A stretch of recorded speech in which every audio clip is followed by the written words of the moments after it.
Hello everyone, in this video I'm going to show a step-by-step tutorial on how to sort A to Z in Google Sheets. So first we're going to open our Google Sheets. Then next we're going to select the cells we're going to sort out. So you guys can select by dragging it downwards. Then next we're going to click on data. They're going to create a filter. So there's the filter button right under the cell. As you can see there's sort A to Z and sort Z to A.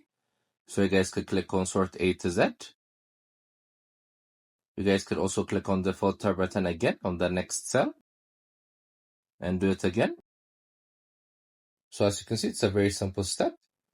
All you have to do is create a filter, then click on the filter section, then click on sort A to Z. So that's how you do it. It's a very simple step.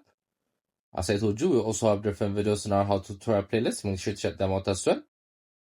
I hope you guys like this video. Subscribe for more, like for more, share for more. I have to again. Goodbye.